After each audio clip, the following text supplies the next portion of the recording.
بسم الله الرحمن الرحيم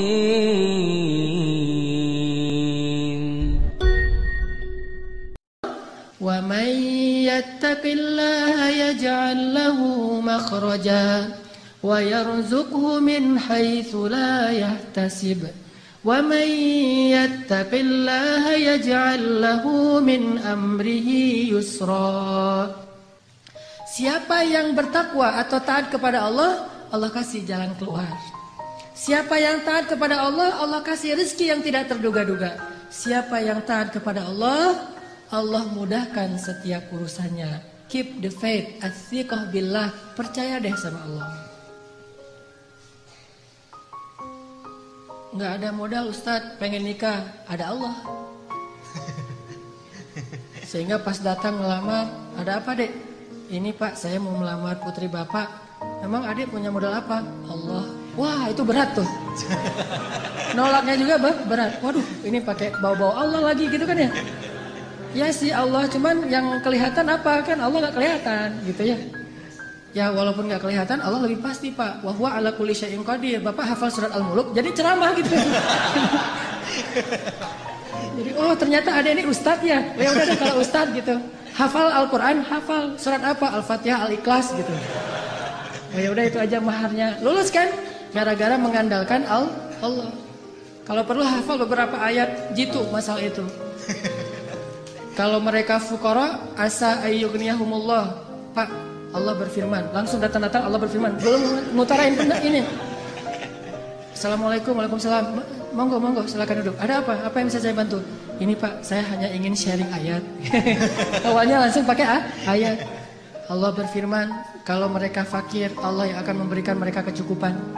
Oh iya benar, saya tahu ayat itu. Terus Rasulullah bersabda, kalau datang seorang laki-laki yang baik akhlaknya melamar putri kalian, jangan ditolak.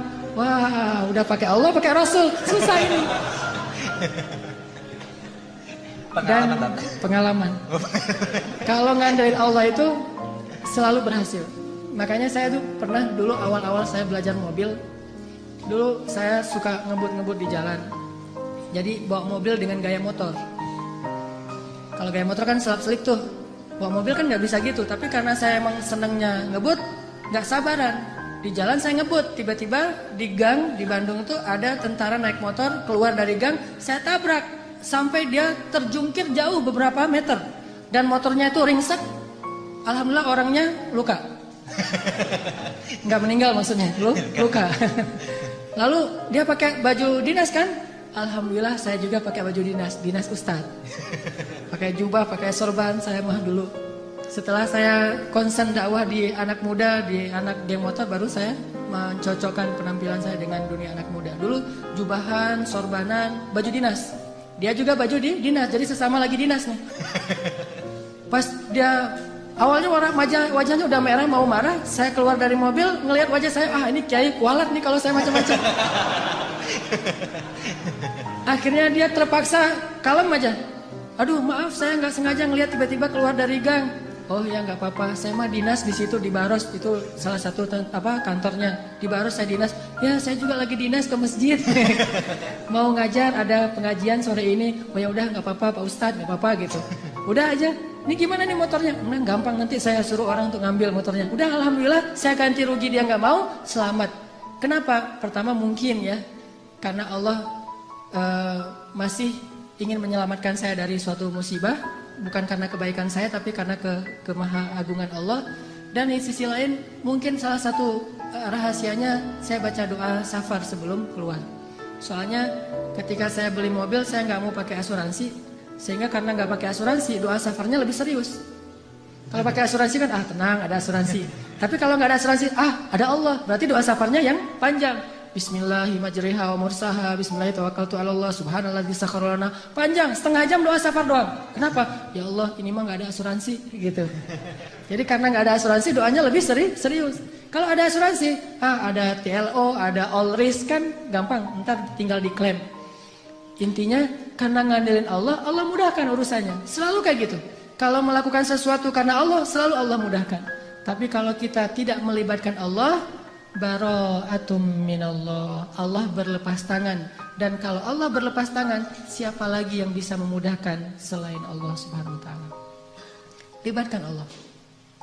Ada seorang sahabat datang ke Nabi, dia bilang gini, "Ya Rasulullah, anak saya ditawan sama musuh." Ternyata anak dia itu ikut berjihad dan ketangkap sama musuh, ditawan. Dan musuh minta tebusan sekian ratus dinar, kalau nggak ditebus akan dibunuh. Dan waktu itu sahabat-sahabat yang kaya banyak yang lagi di luar kota juga lagi diutus untuk dakwah dan jihad. Sehingga tidak ada sahabat yang bisa membantu laki-laki ini. Rasulullah juga nggak punya apa-apa, nggak punya harta. Dia datang kepada Rasulullah, "Ya Rasulullah, anak saya ditawan, minta sekian ratus dinar. Kalau saya nggak menebus, nanti anak saya akan dibunuh. Gimana ini ya Rasulullah? Dia hanya memberi waktu saya 1 hari sampai besok." Kemudian Rasulullah mengatakan, "Ya wahai Bapak, ya Syekh, perbanyaklah mengatakan la haula wala quwata illa billah." "Oh gitu, ya Rasulullah?" "Ya gitu." Akhirnya dia pulang, nggak ngomong ya sih la haula wala quwata illa billah, tapi yang lain nggak ngomong kayak gitu. Udah aja kalau Allah bilang la haula wala quwata illa billah, hasbunallah wa ni'mal wakil, cukup Allah. Jangan bilang cukup Allah lalu ada kalimat tapi. Hasbunallah sih, cuman, nah ini nggak hasbunallah karena hasbunah itu tidak ada cuman. "Oh gitu ya Rasulullah," gitu. Udah dia pulang, la haula wala quwata illa billah, la haula wala quwata illa billah. Sampai di rumah istri nanya, "Pak, gimana tadi sama Rasulullah, udah dapat belum pinjaman untuk menebus anak kita?" "Udah dapat mah, ini luar biasa." "Apa?" "La haula wala quwata illa billah." "Oh gitu, la haula wala quwata illa billah." Berdua tuh, suami istri soleh-soleha, sama-sama athiqah billah, sangat keep the faith. Nggak mengatakan, "Iya emang zikir, cuman uang konkretnya mana?" Nggak nanya-nanya kayak gitu. Udah aja, "Oh la haula," ya udah la haula wala quwata illa billah. Sepanjang malam mereka berzikir la haula wala quwata illa billah. Tiba-tiba waktu subuh ada yang ngetuk pintu rumah, tok tok tok, "Assalamualaikum." Terdengar suara anak laki-lakinya, pas dibuka benar anak laki-lakinya pulang dalam keadaan selamat. Dan ternyata di luar suaranya berisik, banyak suara kambing. Pas dilihat itu apa itu? Kambing, lebih dari 100 ekor. Kemudian ayahnya bertanya, "Apa yang terjadi? Bagaimana kamu selamat dan membawa banyak kambing?" Kata laki-laki ini, "Semalam tiba-tiba ada seorang laki-laki yang berbaju putih, orangnya ganteng sekali, wajahnya bercahaya, datang melepaskan ikatan saya. Dan tiba-tiba waktu itu semua prajurit yang mengawal saya, yang menjaga saya itu tertidur pulas, sama sekali tidak terbangun. Sehingga saya bisa dilepaskan. Dan bahkan bukan hanya bisa menyelamatkan diri, tapi malah bisa mengambil ghanimah, membawa lebih dari 100 ekor kambing." Bayangin, kambing 1 ekornya aja udah berisik ya. Gimana 100 ekor? Berisik gak sih? Berisik banget kan ya? 100 ekor kambing yang berisik, yang lagi dibawa sama anak muda ini, tidak membangunkan prajurit penjaga yang lagi tidur. Ini qadarullah. Sehingga akhirnya dia selamat dan bahkan dapat ghanimah lebih dari 100 ekor kambing. Dari la haula wala quwata illa billah. Bukan berarti nggak ikhtiar. Kalau ikhtiar kita udah mentok, udah maksimal, jangan menyerah, jangan berhenti, karena selalu ada harapan di sisi Allah Subhanahu wa taala. Tidak pernah selesai kalau kita berserah diri kepada Allah. Selalu ada harapan. Ada lagi kisah di zaman Nabi Musa.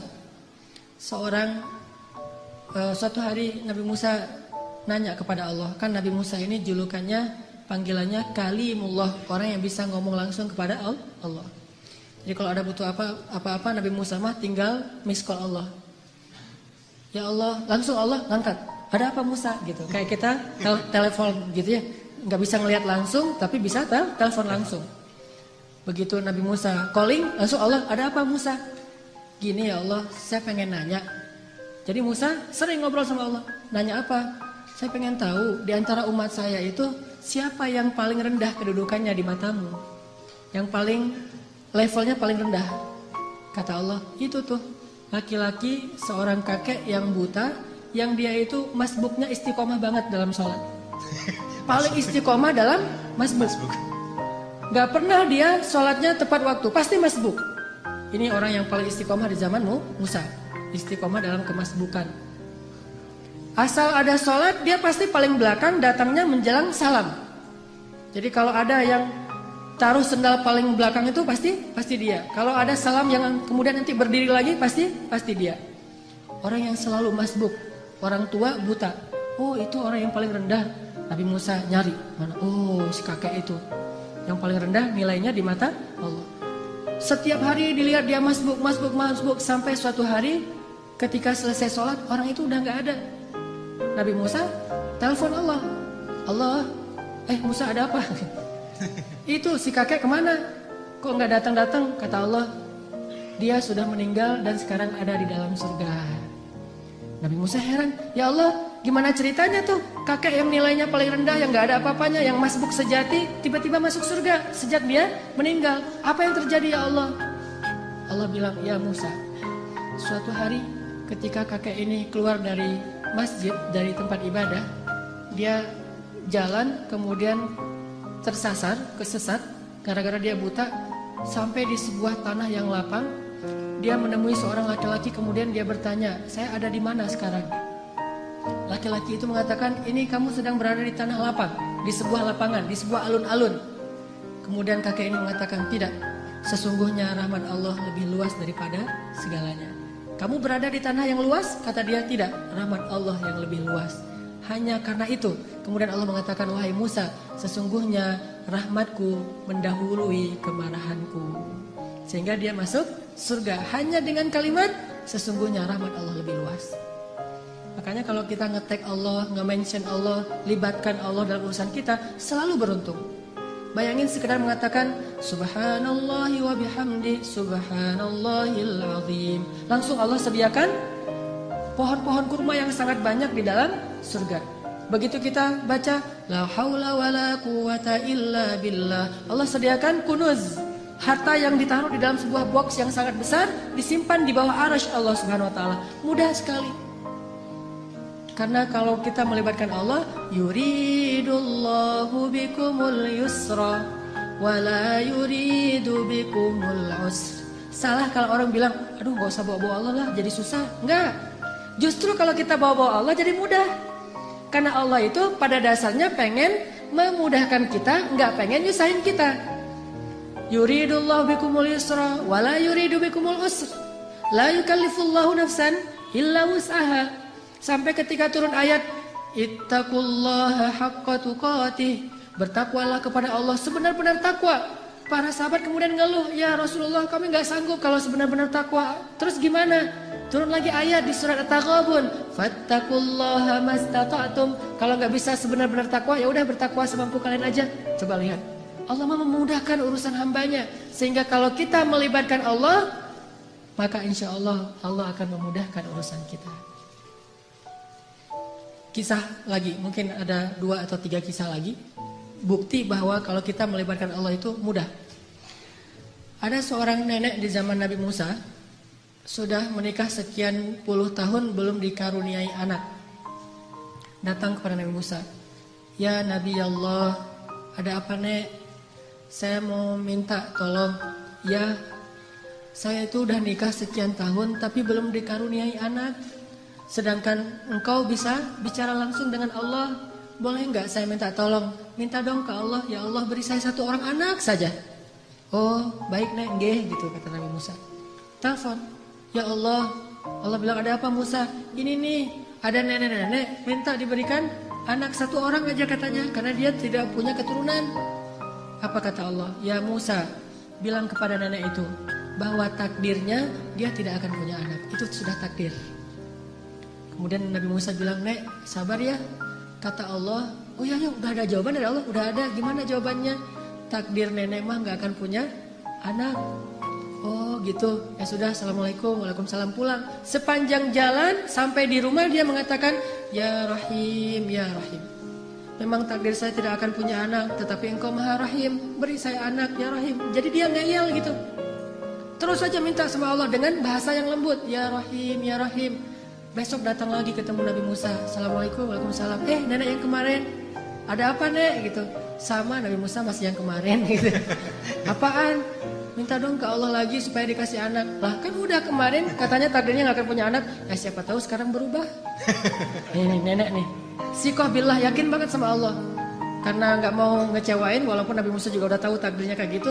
Ya udah, Nabi Musa telepon lagi, ya Allah ini si nenek yang kemarin. Oh ya Musa, jawab aja kayak kemarin. Bahwa dia gak akan punya anak. Nek, Saya bilang juga apa? Takdirnya nenek gak akan punya anak. Udah bersabar aja. Oh gitu ya. Ya udah, assalamualaikum, waalaikumsalam. Ya Rahim, ya Rahim. Terus aja gitu. Datang lagi. Nenek yang sama, Nek, sama jawabannya. Belum ngomong juga udah dikasih tahu aja jawaban. Tapi kata nenek, coba minta lagi. Mudah-mudahan Allah udah mau ngasih sekarang. Ya Allah, nenek yang kemarin datang lagi. Wahai Musa, takdirnya gak akan punya anak. Nek, memang udah takdirnya kayak gitu. Sabar aja. Gimana tuh caranya, Nek? Udah takdir Allah gak akan bisa dirubah. Oh gitu. Ya Rahim, ya Rahim. Pulang terus. Setelah sekian lama gak datang-datang. Setelah beberapa bulan akhirnya dia datang bawa bayi. Gendong bayi datang ke Nabi Musa. Assalamualaikum gitu. Ah, waalaikumsalam. Nenek yang dulu. Ya, terus itu siapa? Anak. Anak siapa? Anak saya. Hah? Ya Allah, ini ceritanya gimana nih? Kok bisa nih nenek punya anak? Nabi Musa nelfon Allah. Gimana nih ceritanya nenek yang takdirnya gak bakalan punya anak tiba-tiba bawa bayi? Kata Allah, ya Musa, setiap kali saya bilang takdirnya gak punya anak, dia bilang ya Rahim, ya Rahim. Dibilang lagi gak punya anak, dia bilang ya Rahim, ya Rahim. Wahai Musa, ketahuilah sesungguhnya rahmat saya mendahului takdir. Sehingga dengan rahmat Allah, Allah mengubah takdir nenek ini yang tadi gak punya anak jadi punya anak. Kalau kita baca hadis-hadis Nabi tentang kisah-kisah para anbiya itu luar biasa. Intinya adalah mereka selalu mengandalkan Allah dan selalu mendapatkan janji-janji yang Allah pernah janjikan kepada mereka. Gak pernah kecewa. Mungkin cerita terakhir yang sangat populer itu adalah cerita Siti Hajar. Ini bagi saya menakjubkan banget nih ceritanya. Nabi Ibrahim bawa Siti Hajar dari Palestina ke Mekah, melintasi gurun pasir hanya bertiga saja. Ibrahim, Hajar, Ismail kecil. Karena Allah memerintahkan Ibrahim, bawa keluargamu ke sebuah biwadin ghairi dzi zar', kepada sebuah lembah yang tidak ada kehidupan di sana. Bawa ke sana. Di Bakkah, yang kemudian namanya menjadi Mekah. Akhirnya Ibrahim bilang ke Hajar, Hajar, yuk kita hijrah gitu. Hijrah kemana mas? Hajar gak ada yang nanya hijrah kemana, udah aja, oh hijrah, ya sami'na wa ata'na. Di bawah gitu jalan kaki melintasi padang pasir. Berhenti sebentar di rest area, makan, minum seadanya, lanjut lagi. Gak pernah nanya, mas ini kemana sih kok gak sampai-sampai? Gak pernah Hajar nanya kayak gitu. Atau gak pernah juga dia bilang, mas turunin saya aja di mall itu nanti dijemput lagi. Gak ngomong nurunin di mall mana, di rest area mana, di masjid mana. Ntar kalau udah beres urusannya baru jemput lagi. Gak, sami'na wa ta'na. Ini istri soleha banget. Ikut aja gimana kata suami. Sampai udah di lembah yang tandus, baru Ibrahim mengatakan, ya Hajar, disinilah tempat yang dijanjikan. Tinggallah kita di sini. Ya siap, sami'na wa ta'na. Tinggal bikin tenda kecil untuk bayinya. Hari kedua setelah tinggal di situ, baru Ibrahim bilang, ya Hajar, saya akan kembali ke Palestina. Tinggallah kalian di sini. Baru setelah sekian lama Hajar diam, kali ini Hajar udah gak kuat untuk diam. Baru dia nanya, ya Ibrahim, engkau tinggalkan kami di sini bersama seorang bayi dan tidak ada siapa-siapa, bahkan air dan kehidupan pun tidak ada di sini. Wahai Ibrahim, bagaimana engkau akan tinggalkan kami?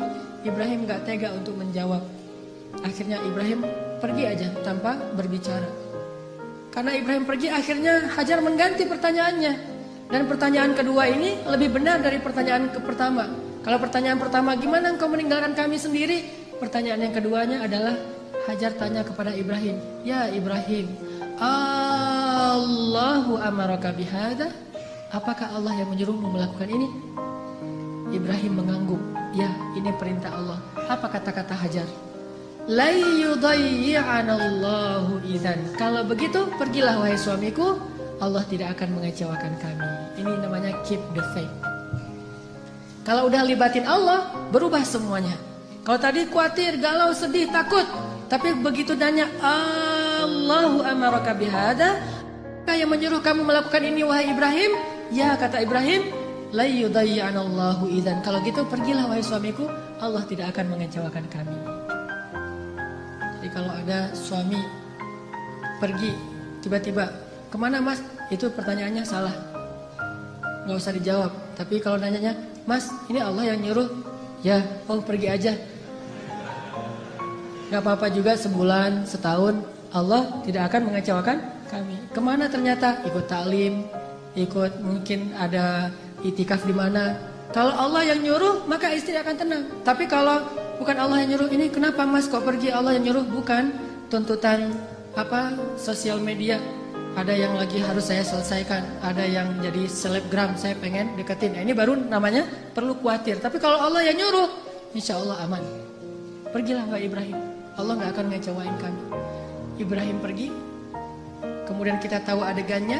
Ternyata kehabisan air, Ismail nangis-nangis, Hajar lari antara Safa dan Marwah. Allah gak mengecewakan mereka dan memberikan air yang tidak pernah berhenti mengalir sampai hari ini. Dan itu air mukjizat banget loh. Gimana mukjizat? Kalau lagi banyak jamaah haji atau umroh di Mekah, air itu tidak akan kekurangan. Setiap hari orang minum air Zam-Zam. Kalau saya lagi umroh tuh selain minum, bahkan setiap hari dibawa dalam botol aqua. Kita kalau pergi ke masjid itu bawa botol aqua kan ya. Terus ngisi air Zam-Zam. Di dalam hotel kita nggak pernah minum air aqua dari hotel. Selalu minum Zam-Zam yang dibawa dari masjid. Bayangin, dalam sehari 5 kali orang membawa air Zam-Zam setiap waktu sholat. Dan jumlah jamaahnya itu bisa sampai 3 juta kalau musim haji. Lalu ketika mereka pulang, mereka membawa minimal 5 liter air Zam-Zam di seluruh dunia. Sebanyak 3 juta orang. Air Zam-Zam tidak mengering. Keluar sebanyak-banyak yang dibutuhkan. Tapi begitu haji selesai, umrah belum dibuka, Mekah sepi. Tidak ada yang umrah kecuali orang lokal saja. Paling-paling ratusan orang, tidak sampai 1000 orang. Tapi walaupun yang datangnya sedikit, yang minumnya sedikit, air Zam-Zam tidak membanjiri kota Mekah. Ini namanya berkah. Kalau butuh banyak keluar banyak, kalau butuh sedikit keluar sedikit. Bukan pas butuh banyak airnya putus. Atau pas butuh sedikit airnya jadi banjir, soalnya biasanya keluarnya banyak. Enggak kayak gitu Zam-Zam, sangat berkah. Dan itu gara-gara kata Hajar, la yudayyi'anallahu idzan. Allah enggak bakalan ngecewain kami. Maka teman-teman, ayo kita belajar melibatkan Allah dalam urusan kita. Ada masalah dikit, oh serahin sama Allah sambil berikhtiar. Tapi jangan bergantung kepada ikhtiar. Ikhtiar hanya sebuah kewajiban kita yang diperintahkan Allah. Tetapi hati kita tidak boleh bergantung kepada ikhtiar. Hati kita bergantung di langit kepada Allah Subhanahu wa ta'ala. Andalkan Allah, maka kita tidak akan kecewa insya Allah.